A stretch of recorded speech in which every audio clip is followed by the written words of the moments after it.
이재명 대통령은 지난 8일 취임 1주년을 맞아 열린 기자회견에서 올해를 대체 불가 대한민국의 담대한 꿈이 시작된 해로 삼겠다고 말했습니다.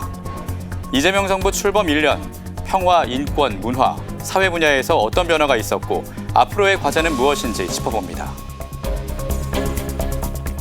인간 생명의 존엄성을 수호한 이들을 격려하기 위해 제정된 생명의 신비상이 올해로 20번째를 맞았습니다. 지난 9일에 열린 시상식에서 국내외 연구자와 신학자 그리고 인도 활동단체가 수상의 영예를 알았는데요. 시상식 현장에 다녀왔습니다. 2027 서울 세계청년대회 조직위원회가 장애인 참가자를 위한 종합지원 대책 마련에 나섰습니다. 장애인도 순례자이자 봉사자로 함께할 수 있도록 전담 TF를 꾸려 지원 체계를 마련할 방침인데요. 이전 대회의 장애인 지원 매뉴얼을 분석해서 국내 실정에 맞게 구성 중인 대책의 방향을 취재했습니다. 이재명 대통령이 오는 15일 레오 14세 교황을 만납니다. 2027 서울 세계청년대회의 성공적인 개최와 한 바티칸 협력 방안이 논의될 전망인데요. 외교 일정을 넘어 한반도 평화와 화해의 메시지를 나눴던 역대 대통령과 교황의 만남을 돌아봤습니다.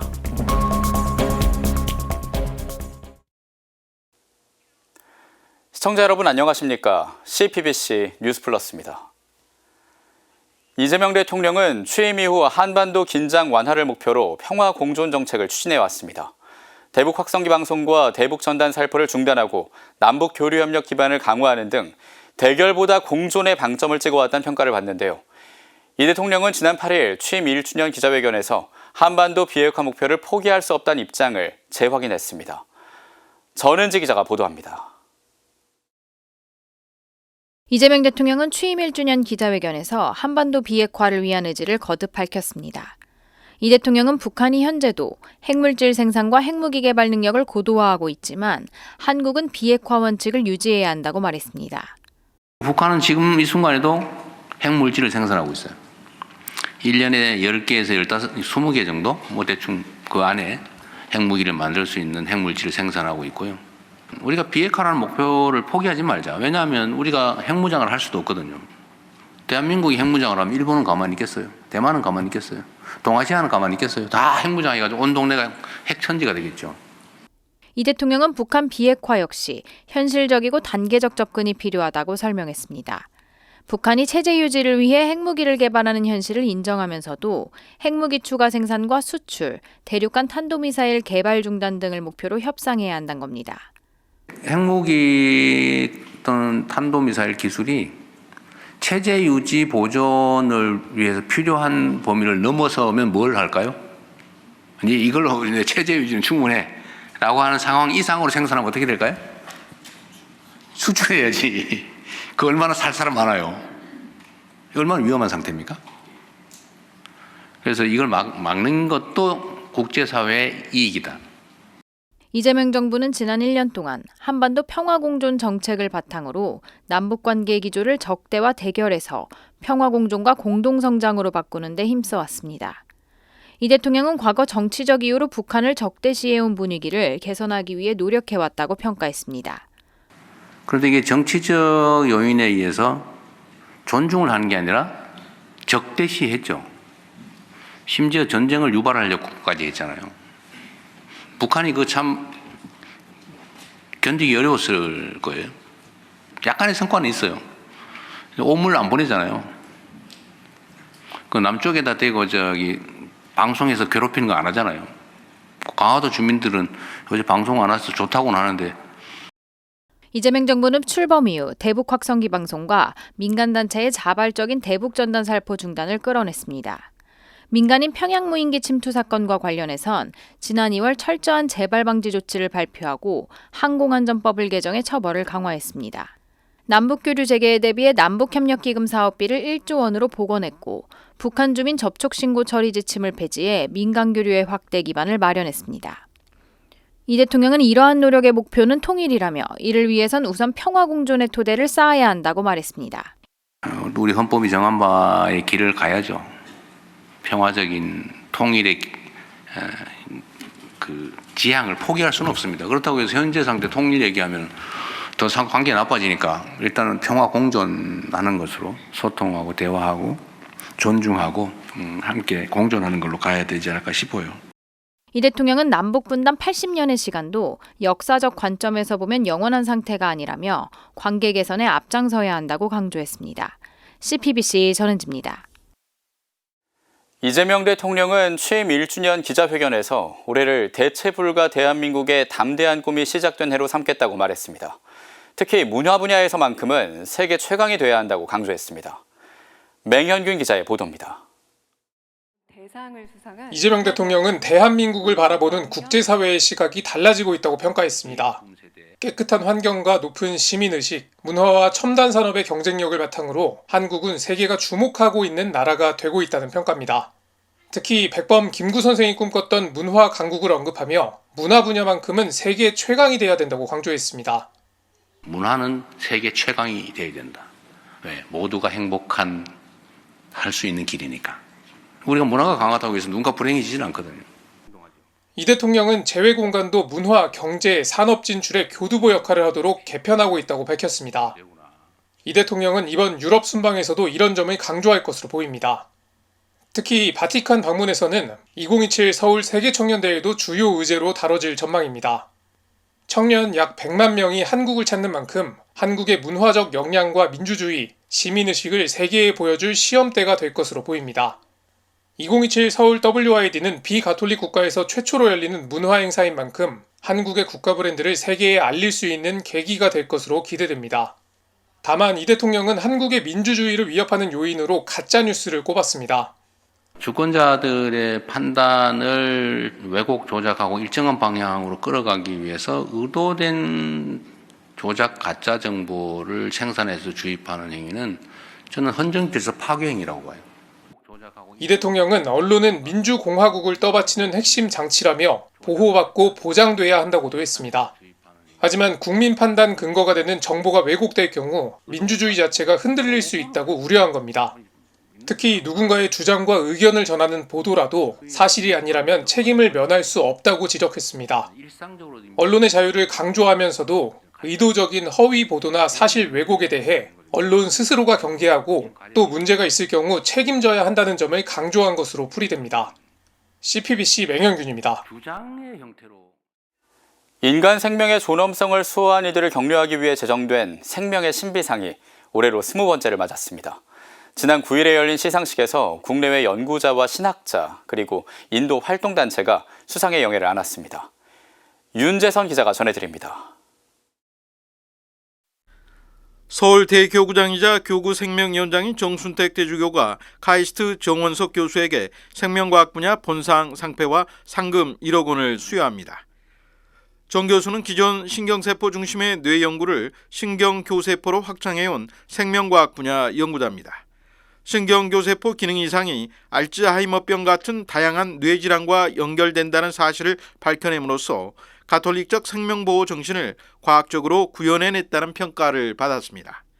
이러한 제 연구가 언젠간 기억을 잃고 마음의 고통을 겪고 퇴행성 뇌질환으로 힘들어하는 환자들에게 작은 희망이 될 수 있기를 진심으로 기원합니다. 인문사회과학 분야 본상은 교황청 및 그레고리오 대학교 교수인 파올로 베난티 신부가 받았습니다. AI 인공지능과 첨단 기술 시대에 인간 존엄의 윤리적 기준을 제시해온 윤리 신학자이자 AI 윤리 전문가입니다. 베나티 신부는 기술 설계 단계부터 인간 존엄과 공동선을 최우선으로 삼아야 한다는 원칙을 국제사회에 확산시키는 데 이바지했다는 평가를 받았습니다. I'm profoundly grateful to Archdiocese of Seoul, to Archbishop Chang and to Committee for Life for affirming that this work matters and that is all at its root inseparable from the oldest question of all. What does it mean to honor the mystery of life? 인문사회과학 분야 장려상 수상자인 가톨릭대학교 간호대학 김수정 교수는 돌봄과 생명윤리의 관점에서 인간 존엄의 실천적 의미를 제시해온 연구자입니다. 돌봄을 단순한 의료 서비스가 아닌 환자와 의료인, 가족 사이의 책임과 연대의 의미로 확장함으로써 생명윤리를 실천윤리로 발전시킨 공로를 인정받았습니다. 활동 분야 장려상은 인도 HRDF 단체에게 돌아갔습니다. 불가촉 전민 출신 달리트 활동가 7명이 세운 이 단체는 차별 속에서도 여성과 아동의 생존권을 지키며 자립을 도왔습니다. 모든 인간이 하느님의 모상으로서 평등한 가치를 지닌다는 가톨릭 사회의 교리를 온몸으로 증명해낸 사례로 평가받았습니다. 서울대 교구장 정순택 대주교는 수상자들에게 축하와 격려를 전했습니다. 여러분의 고귀한 노력과 성과가 이 시대의 생명의 가치를 드러내는 귀한 표지가 되리라 믿습니다. 이번 시상식에는 특히 정부를 대표해 김민석 국무총리가 처음으로 참석해 20회를 맞는 생명의 신비상 수상을 축하했습니다. 시상식 실황은 CPBC TV 유튜브 채널에서 다시 볼 수 있습니다. CPBC 윤재선입니다. 이어서 생명의 신비상 수상자를 직접 만나보겠습니다. 인문사회과학 분야 장려상을 받으신 분입니다. 가톨릭대학교 간호학과 김수정 비비안나 교수님 스튜디오에 모셨습니다. 어서 오십시오. 네, 반갑습니다. 안녕하세요. 네, 상 받으신 거 축하드립니다. 네. 감사합니다. 우선 수상 소감부터 여쭙고 싶습니다. 수상 소감은 너무너무 감사드리고 이렇게 큰 상을 주셔서 진짜 감사드리고 사실 제가 받을 거라고 생각을 전혀 못하고 있던 상이었어서 너무나 뜻밖이었지만 진짜 하느님이 알아주셨다라는 부분에서 너무 감동스럽고 너무 감사한 상이었습니다. 예, 그러셨군요. 앞서 저희가 리포트에서 이 소식을 전해드렸는데요. 이 돌봄과 생명윤리의 관점에서 인간 존엄의 실천적 의미를 제시해온 연구자라고 교수님을 소개해드렸습니다. 돌봄의 정신, 또 인간 존엄의 실천적 의미. 약간은 어려운 단어일 수 있는데 이걸 뭐라고 보십니까? 저도 그렇게 얘기하면은 굉장히 좀 어렵게 느껴질 수 있을 것 같고, 저도 좀 어렵게 느껴지는데, 사실은 이런 윤리적인 부분에 있어서 이야기를 하자고 하면은 굉장히 이제 뜬구름 잡는 소리처럼 느껴질 수 있고, 그리고 모두가 중요하다라고는 생각하지만 그거를 실천으로 이행하기는 좀 쉽지 않은데 예. 그런 부분에 있어서 좀 실천을 할 수 있도록 방법을 하나씩 조금씩 만들어간 게 이제 제 연구이지 않을까 싶습니다. 그래서 예를 들면 제가 하고 있는 분야에서 소아청소년 완화의료 그리고 신생아 파트 완화의료에서 프로토콜을 만든다든지 이 아이들이 완화의료 제대로 받을 수 있도록, 그리고 생애 말기에 어떻게 간호사들이랑 의사들이 이제 의료진들이 어떻게 돌봄을 제공해야 되는지 이런 부분에 대한 프로토콜, 그리고 그런 부분을 잘 할 수 있도록 교육 프로그램을 만들고 교육을 해드리고, 그리고 또 이제 의료진의 역량으로만 할 수 있는 부분은 또 아니기 때문에 여러 가지 제도도 생겨야 되고, 그런 부분에 있어서 조직이나 기관 안에서도 중요함을 좀 느낄 수 있어야 되고, 그런 부분에 있어서 목소리를 내는 것, 그런 것들이 제가 해왔던 연구들인 것 같습니다. 그러셨군요. 신생아 중환자실에서 근무하셨던 그 경험이 연구의 밑거름이 됐다고 하던데요. 네. 예. 제가 지금은 신생아 중환자실이 제가 일할 때보다는 굉장히 많이 좋아졌습니다. 사실 정부의 노력도 있었고 여러 가지 제도들도 개편되고 인력들도 많이 강화됐기 때문에 전국적으로 신생아 중환자실의 자원이 많이 좋아졌다고는 할 수 있겠는데, 제가 있었던 당시에는 사실 너무 중환자는 많은데 인력은 부족하고 이런 아이들의 돌봄을 제공할 수 있는 시설도 그렇게 많지 않았었기 때문에 제가 일하던 병원에서 사실 사망이 굉장히 많았어요. 이 병원 저 병원에서 치료를 하다가 이제 더 높은 치료와 고강도의 치료를 해야 되는데 그게 다른 병원에선 되지 않는 경우 저희 병원으로 전원 오는 경우도 굉장히 많았고, 그런 경우에는 좀 사실 너무 안 좋은 상태에서 오는 경우도 많았기 때문에 사망이 굉장히 많았는데, 한번 이렇게 아이가 사망을 했는데, 아이가 사망을 했으니까 부모님들이 오셔가지고 이 아이가 어떤지, 그리고 사망한 후에 어떤 여러 가지 절차라든지 이런 걸 밟아야 되는데 멀리 계시니까 오시는데도 한참 걸리고, 근데 그 시간 동안 이 아이를 좀 구석으로 밀어놔야 되는 거예요. 왜냐하면 또 다른 환자를 살려야 되니까. 그렇죠. 그래서 또 다른 환자가 와가지고 심폐소생술을 막 하고 있는데 어느 순간 이제 부모님도 없이 옆에 덩그러니 놔져 있는 이 아이를 보니까 이게 맞나? 이런 생각이 굉장히 들더라고요. 물론 새로운 환자를 살리긴 해야죠. 살리긴 해야 되는데 이 아이에게 아무것도 못 해주고 이 아이를 이렇게 물건처럼 내버려 두는 게 혼자 놔두는 게 진짜 맞을까 괜찮을까 그렇죠. 이런 생각이 굉장히 많이 들었었어요. 자연스럽게 이 영유아 호스피스 완화 의료도 생각을 하시게 됐을 것 같고 미국으로 건너가서 공부를 하신 것으로 알고 있습니다. 당시에는 우리나라에 그런 것들이 없었고요. 다녀오신 다음에 우리나라에 적용하는 그런 부분들도 있었겠습니다. 네, 너무 다행히도 제가 2020년도에 한국에 왔었었는데 돌아왔을 때쯤에 저희 나라에서도 호스피스 연명의료법 관련된 게 2018년부터 계속 활성화됐었고 그 부분에 맞춰서 소아청소년 완화 의료도 정부 정책으로 그 시범 사업을 시작했더라고요. 그랬군요. 많이 확대되지는 않았었던 상태인데 그때는 그래도 이제 확대를 하려고 노력하고 있던 상태였기 때문에 그런 제도들을 함께 이용해서 제가 이제 있는 학교 병원에도 호스피스 그러니까 소아청소년 호스피스 완화 의료 팀을 좀 만드는 게 필요하겠다라는 생각을 했었고 그때 당시 이제 소아과에서도 굉장히 좋아하셨고 원하고 계셨던 상태여서 그때 당시 다 같이 이제 호스피스 팀이랑 소아과 팀이랑 같이 으쌰으쌰 힘을 모아가지고 이제 소아 완화 의료팀을 만들었고 그래서 지금도 서울성모병원에서 잘 하고 있습니다. 예, 기쁜 소식입니다, 정말. 네. 예, 그럼에도 인간 존엄성이 이 의료 현장에서 훼손되는 부분이 있고 그것을 교수님은 구조적인 문제에서 찾았다고 하는데 그 구조적 문제라는 게 어떤 건지 좀 간단히 설명을 해주실까요?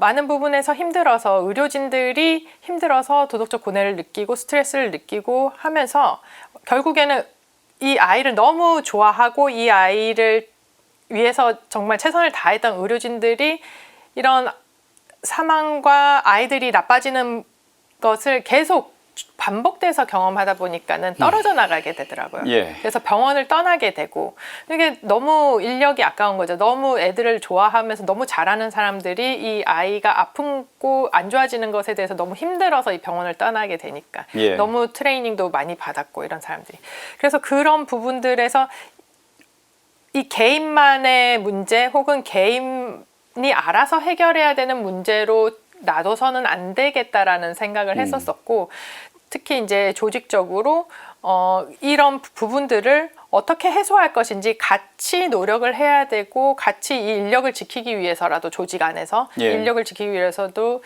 더 노력하고 뭔가 장치를 만들어야 되는 거 아닐까라는 생각을 좀 많이 했었던 것 같습니다. 예, 그래서 그 문제를 해결하려고 노력을 해오셨던 거고요. 네네. 지금도 연구 중이시고 또 앞으로의 계획도 있으실 텐데 간단히 좀 말씀을 해주시죠. 네, 이전에 했던 거는 사실 의료진들의 교육을 했었었고요. 사실 몰라서 더 힘든 부분도 있거든요. 자기들이 어떻게 해야 되는지를 몰라서 배운 적이 없어서. 예. 그래서 그런 부분에 대한 교육을 좀 만들었었고 지금 하고 있는 거는 또 모르는 부분들이 있는데 어떤 거냐면은 뭔가 자료를 찾아보고 싶고 그래서 이럴 때 어떻게 해야 되는지 알아보고 싶고 한데 그 자료 찾아볼 곳이 별로 없어요. 소아청소년 완화 의료 쪽은. 그래서 이런 자료를 찾아볼 수 있는 하나의 플랫폼을 만들어서 그 안에서 원하는 자료들을 좀 해답을 얻을 수 있는 플랫폼을 만들고 쉽게 찾을 수 있는 그렇죠. 쉽게 찾을 수 있는 그런 부분들을 만드는 게 지금 현재 작업을 하고 있는 부분입니다. 그렇군요. 네. 앞으로의 연구도 저도 응원을 하면서 여기까지 듣겠습니다. 이번에 생명의 신비상 수상자이신 가톨릭대 간호학과 김수정 교수님과 함께했습니다. 고맙습니다. 감사합니다. 2027 서울 세계청년대회 조직위원회가 장애인 참가자를 위한 종합지원대책 마련에 나섰습니다. 장애인도 순례자이자 봉사자로 함께할 수 있도록 전담 TF를 꾸려 지원 체계를 마련할 방침입니다. 보도에 이정민 기자입니다. 2023 리스본 WID 조직위원회는 장애인 참가자를 위한 별도의 지원 체계를 마련했습니다. 장애인 참가자를 위한 전용 문의 창구를 운영하고 숙소와 행사장 접근성도 점검했습니다. 누구나 봉사자가 될 수 있다는 원칙 아래 장애인도 자원봉사에 참여할 수 있도록 했습니다. 2027 서울 WID 조직위원회도 장애인들이 순례와 봉사, 전례와 행사에 적극적으로 참여할 수 있도록 전담 TF 구성을 준비하고 있습니다. 조직위는 TF 출범에 앞서 사전 봉사단을 꾸려 역대 WID 사례와 해외 매뉴얼을 검토하며 준비 작업을 진행해왔습니다. 특히 리스본 등 이전 대회의 장애인 지원 매뉴얼을 분석해 국내 실정에 맞는 지원 방안을 마련하고 있습니다. 신체적이나 여러 가지 어려움 때문에 조금 참석하는 데 어려움이 있을 수 있기 때문에 우리가 그런 부분을 당연히 도와주고 또 함께 하면서 이 WID의 풍성한 의미를 갖게 하기 위해서 저희가 그 종합대책을 준비하고 있다고 말할 수 있을 것 같습니다. 조직위가 구상 중인 지원 방안은 크게 3가지입니다. 순례자로서의 참여, 봉사자로서의 참여, 그리고 전례와 각종 행사 참여입니다. 특히 앞선 WID와 마찬가지로 장애인들도 봉사자로 활동할 수 있도록 지원할 방침입니다. 그들 또한 봉사자가 될 수 있습니다. 장애인들이 장애인들을 도와줄 수도 있고 장애인들이 비장애인을 도와줄 수도 있고 그들 또한 우리 WID의 참석의 일원으로서 봉사자가 될 수 있다는. 현재 TF 준비 과정에는 장애인들도 적극적으로 참여하고 있습니다. 김미연 UN 장애인권리위원회 위원장도 TF 자문위원으로 참여할 예정입니다. 다만 전용 숙소 확보부터 행사장 이동수단, 국제수어 통역, 전례 참여 방안까지 세밀한 준비가 필요하기에 주어진 과제도 적지 않습니다. 권 신부는 국내의 장애인 전용 숙소가 충분하지 않은 만큼 신자 가정에서 홈스테이를 통해 장애인 청년들을 맞아줄 수 있길 희망했습니다. 우리 신자분들께서도 장애인들이 홈스테이를 할 수 있도록 조금 많이 도와주시고 또 그들이 기쁘고 희망찬 WID에 참여할 수 있도록 기도 또한 많이 해주시기를 부탁드리겠습니다. 조직위는 앞으로 TF 구성을 끝마치고 지방자치단체 등과 협력해 장애인 종합지원 대책을 구체화할 계획입니다. CPBC 이정민입니다. 이재명 대통령이 오는 15일 교황청을 공식 방문해 레오 14세 교황을 만납니다. 역대 대통령과 교황의 만남은 외교 일정을 넘어 한반도 평화와 화해의 메시지를 나누는 자리였는데요. 이번 만남에선 어떤 이야기가 오갈지 관심이 모아지고 있습니다. 김혜영 기자가 역대 대통령과 교황의 만남을 돌아봤습니다. 역대 대한민국 대통령 중에서 교황을 처음 만난 인물은 전두환 전 대통령입니다. 1984년 5월 한국 천주교회 창설 200주년 기념행사와 103위 성인 시성식을 위해 방한한 요한 바오로 2세 교황을 김포공항에서 맞았습니다. 전 대통령은 청와대에서 교황과 면담하고 교황이 떠날 때도 공항에 나가 배웅했습니다. 여러분의 아름다운 나라를 떠나는 나의 마음은 고마움과 기쁨과. 노태우 전 대통령도 1989년 10월 서울 세계 성체대회 참석차 방한한 요한 바오로 2세 교황을 만났습니다. 앞서 노 전 대통령은 1981년 대통령 특사로 교황청을 방문했을 때, 그리고 1984년 내무부 장관 시절 교황이 방한했을 때 교황을 만난 인연이 있습니다. 김영삼 전 대통령은 재임 중엔 교황을 만나지 못했지만 1986년 11월 신한민주당 상임고문 시절 교황청에서 교황을 만났습니다. 김대중 전 대통령은 대한민국 대통령 최초로 교황청을 국빈 방문한 대통령입니다. 천주교 신자였던 김 전 대통령은 취임 2년 무렵이었던 2000년 3월 4일 요한 바오로 2세 교황을 면담했습니다. 김 전 대통령은 교황에게 한반도와 국제 평화를 위한 방북을 제안했고 교황은 한반도 평화를 위한 노력에 지지를 보냈습니다. 노무현 전 대통령은 2007년 2월 15일 교황청을 방문해 베네딕토 16세 교황을 면담했습니다. 노 전 대통령은 한반도 비핵화와 평화번영 정책에 대한 지지를 요청했고 교황은 북한의 취약계층을 위한 대북 인도적 지원을 당부했습니다. 이명박 전 대통령은 취임 2년 차였던 2009년 7월 9일 교황청을 방문해 베네딕토 16세 교황을 만났습니다. 이 전 대통령은 북핵 문제 등 한반도 상황을 설명하며 한국 방문을 요청했고 베네딕토 16세 교황은 이번에도 북한의 식량난 해소 등 인도적 문제 해결을 강조했습니다.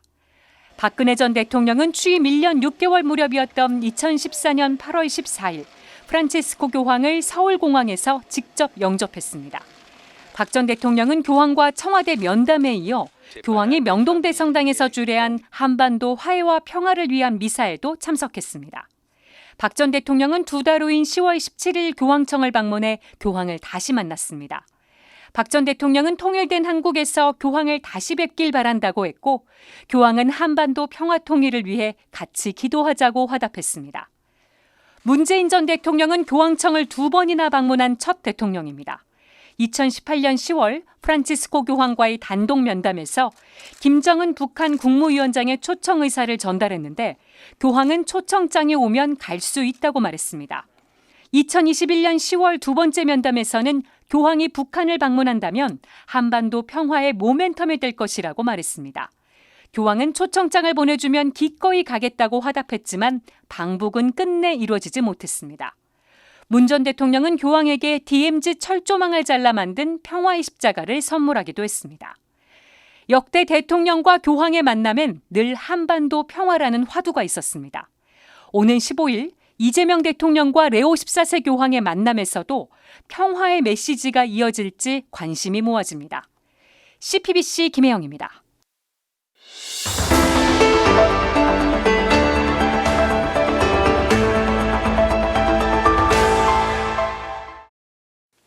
교회의 이름으로 나는 진심으로 용서를 구합니다. 레오 14세 교황이 과거 가톨릭 교회가 노예제에 관여한 사실을 인정하고 용서를 구했습니다. 5월 25일 발표한 첫 회칙, 고귀한 인류에서입니다. 고귀한 인류는 인공지능 시대를 살아가는 인간의 존엄과 책임에 대한 교회의 가르침을 담고 있습니다. 교황은 이 회칙에서 AI에 종속되는 새로운 형태의 노예제를 경계해야 한다고 당부했습니다. 데이터 독점과 개인정보 착취, 또 AI 산업에 필요한 광물을 얻는 과정에서 발생할 수 있는 아동 학대 같은 현상을 말이죠. 그런데 교황은 미래의 위험만 경고하지 않았습니다. 과거 교회가 저질렀던 잘못도 함께 돌아봤는데요. 176항에서 고대와 중세에는 많은 개인과 심지어 교회 기관도 노예를 소유했다면서 교회의 이름으로 용서를 구했습니다. 교황의 고백은 오랜 시간 상처를 안고 살아온 많은 흑인 신자들의 마음을 어루만졌습니다. 이렇듯 교황의 한마디 한마디는 교회가 걸어가야 할 방향을 알려주는 나침반이 되고 있습니다. 그 가르침을 한데 모은 교황 회칙은 시대마다 교회가 어떤 고민을 했는지 보여주는 기록이기도 합니다.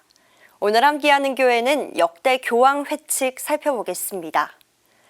교황 회칙의 역사는 1740년 베네딕토 14세 교황의 우비 프리문까지 거슬러 올라갑니다. 이는 라틴어로 처음에라는 뜻입니다. 이전에도 교황이 보편교회에 편지를 보내기는 했지만 오늘날 우리에게 익숙한 회칙이라는 형식의 출발점으로 꼽히고 있습니다. 이 최초의 회칙은 주교들의 역할과 책임을 다루고 있습니다. 레오 14세 교황의 탄생으로 다시 주목받는 회칙도 있죠. 현재 교황이 이름을 따온 레오 13세 교황의 새로운 사태입니다. 레오 13세 교황은 이 회칙으로 산업혁명으로 인한 사회 혼란과 노동 문제에 대응했습니다. 교회의 노동 헌장이라고도 불리는 이 회칙은 노동자의 존엄과 사유재산의 권리, 국가의 사회적 책임을 강조하며 가톨릭 사회교리의 문을 열었습니다. 노예제에 대한 교회의 공식적인 비판이 제기된 것도 이 시기인데요.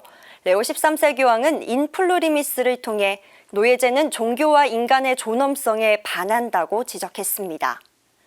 기후위기 시대, 하느님의 창조물들을 보호해야 한다는 교회의 간곡한 호소도 있습니다.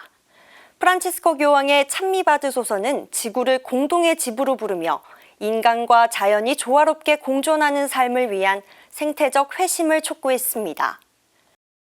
노동과 노예제, 환경 문제를 다뤄온 교황 회칙은 이제 AI라는 새로운 도전 앞에 서 있습니다. 레오 14세 교황의 고귀한 인류는 기술의 발전 속에서도 인간의 존엄을 지켜야 한다는 교회의 오래된 가르침을 다시 한번 일깨워줍니다. 지금까지 함께하는 교회였습니다.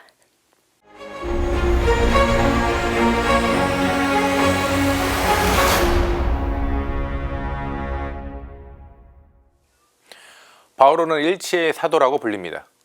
초기 그리스도 신자들은 대부분 유다인이었습니다. 유다인은 스스로를 하느님에게 선택받은 특별한 민족이라고 생각했습니다. 당연히 유다인을 제외한 이방인은 밥도 같이 먹지 말아야 하는 불결한 존재였습니다. 아무리 예수가 서로 사랑하라고 해도 자신들이 가지고 있었던 전통과 마음을 바꾸는 건 쉽지 않았습니다. 유다인은 입으로 사랑과 평화를 말하면서도 손과 발은 이방인을 업신여겼습니다. 하지만 바오로는 보란듯이 이방인들에게 다가가 아무 조건 없이 동등한 형제 자매로 받아들였습니다. 유다인들은 충격을 받았습니다. 거기다 바오로는 로마의 신분제와 여성 차별에 맞서 어떤 인간도 차별받지 말아야 한다고 선언했습니다. 몸에는 서로 다르게 생긴 지체들이 있지만 이들이 모여 결국 하나의 몸을 이루듯 세상도 다양성 안에서 일치를 이루어야 한다고 바오로는 가르쳤습니다. 차별과 배제라는 경계선을 허물기 위해 노력하던 바오로는 그리스도 역사 안에서 최초의 평화운동가일지도 모르겠습니다. 그래서 성 베드로의 대성당이 교황의 권위와 가톨릭 교회의 중심을 상징한다면 성 바오로 대성당은 바오로의 평화와 일치의 영성을 품고 있습니다. 그리하여 성 바오로 대성당은 평화와 일치에 관련해 세계사적으로 중요 무대로 자주 등장하곤 했습니다. 성 요한 23세 교황은 제2차 바티칸 공의의 개최 선포를 성 바오로 대성당에서 했습니다. 교회가 성당 안에만 머물지 않고 창문을 열고 밖으로 나가자는 현대 교회의 전환을 마련한 것이 공의회입니다. 두꺼운 성당문을 연 가톨릭 교회는 개신교나 정교회 등 다른 그리스도교를 이단이 아닌 갈라진 형제로 인정했습니다. 현대 그리스도 일치운동의 신호탄이 쏘아 올려진 역사적 장소가 바로 성 바오로 대성당입니다. 작년 레오 14세 교황이 성공의 명목상 수장인 찰스 3세 영국 국왕과 기도를 드린 곳도 성 바오로 대성당입니다. 1534년 헨리 8세의 수장령 선포 이후 약 500년 만에 가톨릭 수장과 영국 국왕이 함께 기도했습니다. 이 만남을 기념하기 위해 성 바오로 대성당 내부에는 영국 왕실 문장과 교회 일치를 상징하는 그들이 모두 하나가 되게 해주소서라는 라틴어 문장에 새겨진 특별한 의자가 영구적으로 설치되었습니다. 러시아와 우크라이나 전쟁과 중동 전쟁을 비롯하여 전 세계는 분열과 갈등이 넘치고 있습니다. 경제적 양극화는 점점 벌어지고 있습니다. 가난한 이들은 더 가난해지고 부유한 이들은 더 부유해지고 있습니다. 인공지능 혁신은 새로운 형태의 문제들을 만들어내고 있습니다. 일자들이 점점 사라지고 있습니다. 한반도의 남과 북 사이의 긴장은 여전합니다. 이런 국제 정세 속에서 이재명 대통령이 바티칸을 방문합니다. 세계 평화의 상징인 레오 14세 교황을 만납니다. 주일에는 성 바오로 대성당에서 평화와 연대를 위한 미사에도 참석합니다. 그리스도 안에서 모두가 하나라는 바오로 사도의 영성이 있는 성 바오로 대성당에서 바치는 대통령의 기도를 하나님께서 이루어 주시기를 바랍니다. 오늘 사제의 눈 제목은 사도 바오로와 대통령의 기도입니다. 한반도를 비롯한 전 세계가 자비롭길 바라며 오늘도 평화를 빕니다. 지난 2021년 문재인 전 대통령은 비무장지대 철조망으로 만든 십자가를 프란치스코 교황에게 전달했습니다. 2027 서울세계청년대회를 준비하며 철조망 십자가 프로젝트가 이어지고 있는데요. 이재명 대통령과 레오 14세 교황의 만남을 앞둔 교황주일입니다. 사람을 가르는 철조망이 사람을 잇는 십자가로 변하듯이 베드로 사도에게서 이어져 온 교황의 평화의 길을 마음에 새깁니다. CPBC 뉴스 플러스를 마칩니다. 평화를 빕니다.